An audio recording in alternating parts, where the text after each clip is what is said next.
8 long months had passed since Lydia's beloved dog, Charlie, vanished without a trace. Refusing to give up hope, Lydia combed through neighborhoods, posted flyers, and checked every animal shelter within miles. Then, a tip from a farmer led her to a vast field miles from home, where she spotted a familiar figure moving among the tall grass. As she approached, the sight of Charlie in the dim light of dusk brought her to a standstill, her heart sinking at the state he was in. The feeling of intense happiness Lydia experiences after finally holding her long-lost dog again quickly makes way for deep worry after getting a better look at the animal. She could barely describe what she was seeing exactly. Her first assessment was that Charlie looked fairly healthy. He was not underfed or looking sickly, and he clearly still had a lot of spring in his step. But Lydia's concern mainly came from the way Charlie's fur was looking. The day he disappeared, he was still in possession of a pristine black coat of fur, but that had mostly changed in those 8 months and made way for something bizarre. Charlie's body was filled with strange markings and signs, painted in thin but string red lines all over the animal. But before we start our story, smash the like button, make sure to subscribe and hit the notifications bell so you won't miss any new stories. For the past 8 months, she had gotten zero information about where Charlie could be. All she had done was put up posters, and in all honesty, she had not really done anything for the past couple of months. She had basically given up hope of ever finding the animal again. That was until she unexpectedly got the call from the farmer who had spotted Charlie on his farmland. That was who she needed to talk to first. She could see the house of the farmer from where she was standing.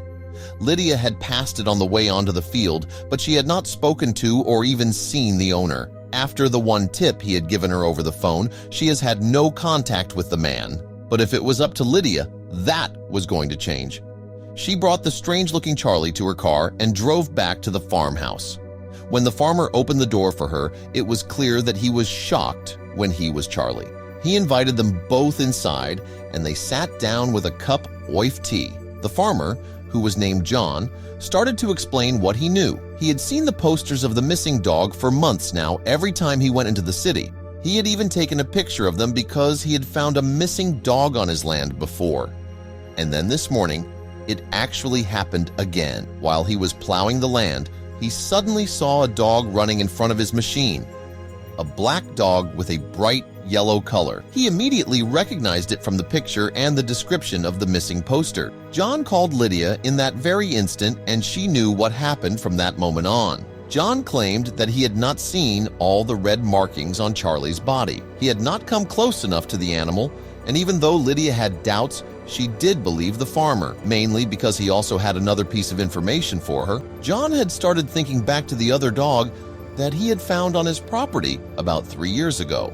It actually had very similar markings to the ones that were all over Charlie's body. The owner of the animal had also lost their dog for about 9 months before it showed up at his land. Lydia thanked the farm and headed home together with Charlie. But she would not have much time to enjoy his presence, as she was determined to get to the bottom of this strange situation. Lydia stepped into her home with Charlie, a mix of joy and worry in her heart. She carefully examined the red markings on Charlie's fur, perplexed yet determined to uncover the truth behind them. Lydia wasted no time diving into her investigation online. During her search, Lydia stumbled upon stories from other pet owners whose dogs had experienced similar fates. She reached out to them, sharing photos and stories of Charlie, forging connections. This step created a network of concerned individuals, all united by the mysterious phenomenon that had touched their lives and the lives of their pets. Lydia's outreach efforts were met with enthusiasm. She and the other pet owners exchanged information and support, solidifying a burgeoning community of affected families. They shared a common goal: to understand and solve the mystery of the red markings. Motivated by her findings, Lydia took charge, organizing a meeting with the pet owners. Lydia and the pet owners gathered in a bright community center room, laying out all the evidence they had on a large table. Photos of their dogs before and after their disappearances were compared side by side. Each owner brought their dog's medical reports, showing the red markings in detail. As they shared their stories, a pattern emerged. Each dog had vanished from their yard and returned weeks or months later with red markings. The owners took turns describing the day their pet disappeared and the shock of their return. Together, they began to analyze the photos and medical reports more closely. They noted the shapes and positions of the red markings, trying to find any common symbols or patterns. Some owners had even started sketching a map of their neighborhoods, marking the spots where their dogs were last seen and eventually found. The group used a large map to pinpoint potential areas where the dogs could have been taken. They drew circles around their neighborhoods, noting the distances between the disappearance and return locations. They discussed possible routes and areas that were common among the dogs' journeys. Concluding their meeting, they agreed it was time to seek official help. They compiled their photos, medical reports, and maps into a cohesive file. The group was unified in their decision to approach the police with their findings. They hoped that by presenting their collective evidence, they could convince the authorities to take their concerns seriously and help them uncover the truth behind the mysterious red markings on their pets. Lydia and the group, with their dogs in tow, walked into the police station, hopeful for support.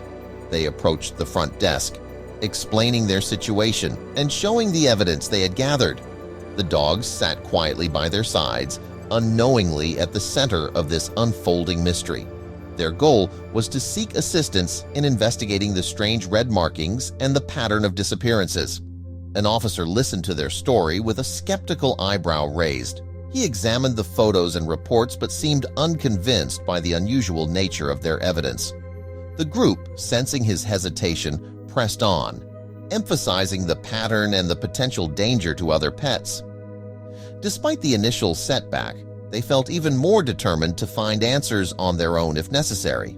Undaunted by the police's skepticism, the group decided to take matters into their own hands.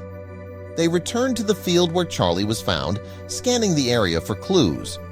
Their eyes searched the ground meticulously, looking for anything out of the ordinary. Their determination shone through as they worked together, combing through the tall grass and mud for any sign of who took their pets. Their efforts paid off when they discovered fresh tire tracks and dog footprints in the mud near where Charlie had been spotted. They documented the findings with their phones, realizing this was the first physical evidence of someone else's involvement. The tracks suggested a vehicle had been there recently, possibly connected to the mysterious disappearances of their dogs. Realizing they needed more information, the group decided to visit nearby farms, hoping to find someone with surveillance footage. They split up, knocking on doors and explaining their mission to the farmers they met. Each farm visit was an opportunity to gather new leads, and the group was hopeful that surveillance cameras in the area might have captured something useful. The group approached a welcoming farm, greeted by the owner eager to help. They explained their situation, and the farmer, understanding the gravity, agreed to share his security footage. Both parties shared a common goal: solving the mystery of the red-marked dogs. Huddled around the farmer's computer, they carefully watched the grainy footage. A vehicle and a figure were visible, sparking hope. Despite the poor quality, they identified the vehicle's make and model, a significant breakthrough. With this clue, they felt renewed urgency and excitement. Armed with the video evidence, the group returned to the police station presenting their findings. They detailed the vehicle description, emphasizing its importance. The officers quickly began a database search, matching details to registered vehicles. The breakthrough came when they identified the license plate using traffic camera data, leading to a local resident as the car's owner. Police traced the vehicle to a man named Giovanni. They planned an approach while the group processed a whirlwind of emotions: relief, hope, and anticipation. Arriving at Giovanni's residence, they noticed its quiet, unassuming exterior. Yet, tension built as they prepared for what lay inside. The house revealed red markings eerily similar to those on the dogs. Inside, the atmosphere was tense as police systematically documented evidence. A well-cared-for dog added complexity to the case, leaving the group questioning Giovanni's intentions. Delving into Giovanni's belongings, they uncovered his obsession with red markings. Notes, sketches, and books painted a disturbing picture. Interviews with neighbors revealed his peculiar habits, shedding light on his behavior and offering valuable context. To catch Giovanni, the team set up surveillance at his house. Cameras were installed and shifts organized, ensuring constant monitoring. The group and police meticulously planned their next move, determined to solve the mystery and bring resolution to the unsettling case of the red-marked dogs. As the ambush was set, the group waited anxiously, their resolve tested by the long vigil. When Giovanni unsuspectingly returned to his house, the police swiftly moved in for the arrest. The sudden action caught him off guard, marking a critical moment in the investigation. At the police station, however, Giovanni remained silent, offering no explanations about the red markings or the dogs. Frustrated yet determined, the group decided to take a new approach. Lydia brought Charlie, one of the marked dogs, to the interrogation room, hoping to elicit an emotional reaction. When Giovanni saw Charlie, his demeanor shifted. His initial silence broke, replaced by an unexpected affection for the dog. This emotional response hinted at a deeper connection to the animals and marked a turning point in the investigation. Encouraged by this breakthrough, Giovanni began to open up, sharing the struggles that had driven his actions. He revealed that he suffered from schizophrenia, which distorted his perception of reality. His condition had led him to take the dogs and mark them as his own in a misguided attempt to create companionship. Though his actions caused harm, Giovanni believed he was helping the dogs, reflecting a troubled but well-meaning intent shaped by his mental health struggles. As Giovanni's story unfolded, Lydia and the police gained a new understanding of his motivations. The case shifted from seeking justice to comprehending the complexities of mental illness. This insight led to a compassionate approach in handling the situation. Giovanni's trial sparked community-wide discussions about mental health and legal responsibility. The court recognized his condition and prioritized psychiatric treatment over incarceration. This decision underscored the importance of addressing the root causes of behavior and set a precedent for handling similar cases. Meanwhile, the dogs began their recovery with the help of veterinarians and animal behaviorists. Their rehabilitation symbolized healing for both the animals and their owners, bridging the gap between past trauma and future hope. Lydia, inspired by her experiences, became an advocate for mental health awareness and animal welfare. She organized seminars, partnered with local organizations, and spread a message of compassion.